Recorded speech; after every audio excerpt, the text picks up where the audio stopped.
नमस्कार दोस्तों, देव भक्ति की शक्ति चैनल में आप सभी का बहुत बहुत स्वागत है।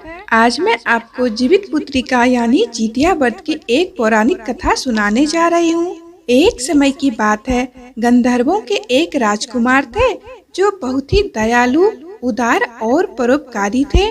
बहुत कम उम्र में ही उन्हें सत्ता प्राप्त हो गई थी, परंतु उनका मन राजकाज में नहीं लगता था। कुछ समय बाद ही वह अपना राज्यभार छोड़कर अपने पिता की सेवा के लिए वन को चले गए। वन में उनका विवाह माल्यवती नाम की एक राजकुमारी से हो गया। एक बार जब जितवाहन वन में भ्रमण कर रहे थे, तब उन्होंने वन में एक बूढ़ी महिला को विलाप करते हुए देखा। उस वृद्धा का दुख देखकर उससे रहा नहीं गया और उन्होंने उस महिला से रोने का कारण पूछा। इस पर वह बोली कि मैं नागवंशी स्त्री हूँ और मेरा एक ही पुत्र है। पंछी राज गरुड़ के सामने प्रतिज्ञा हुई थी कि प्रतिदिन उन्हें खाने के लिए एक नाग सौंपा जाएगा। इस प्रतिज्ञा के अनुसार आज मेरे पुत्र शंखचूड़ को भेजने का दिन है। वह मेरा इकलौता पुत्र है। अगर मैं अपने इकलौते पुत्र की बलि दे दूं, तो मैं किसके सहारे अपना जीवन व्यतीत करूंगी।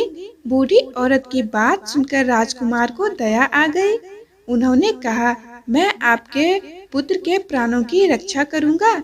ऐसा कहकर लाल कपड़े से ढककर और एक शिला पर जाकर लेट गए। पंछी राज गरुड़ वहां पहुँचे। कपड़े में लिपटे हुए जितवाहन को अपने पंजों में उठाकर उड़ गया और पहाड़ की चोटी पर जाकर बैठ गए। पंछीराज यह देखकर आश्चर्य में पड़ गए कि उन्होंने जिसे अपने चंगुल में फंसाया है, न तो आंखों में आंसू है और न ही मुंह से आह निकल रही है। ऐसा कभी नहीं हुआ। फिर पंछीराज राजकुमार से उसका परिचय पूछा। गरुड़ जी के पूछने पर जितवाहन ने उस बूढ़ी महिला से हुई सारी बात उन्हें बता दी। पंछीराज गरुड़ हैरान हो गए। उन्हें आश्चर्य हुआ कि कोई किसी की मदद के लिए अपने प्राणों की कुर्बानी कैसे दे सकता है।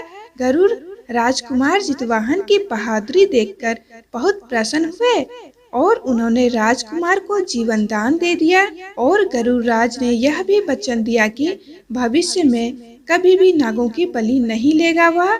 इस प्रकार एक माँ के पुत्र की रक्षा हुई। तभी से मान्यता है कि पुत्र की रक्षा और लंबी आयु के लिए जितवाहन भगवान जी की पूजा अर्चना की जाती है। हे जितवाहन भगवान जी, जैसे आपने बुढ़िया माई के पुत्र की रक्षा की, उसी प्रकार सभी माँ के पुत्रों की रक्षा करना। सभी प्रेम से बोलिए जितवाहन भगवान जी की जय हो।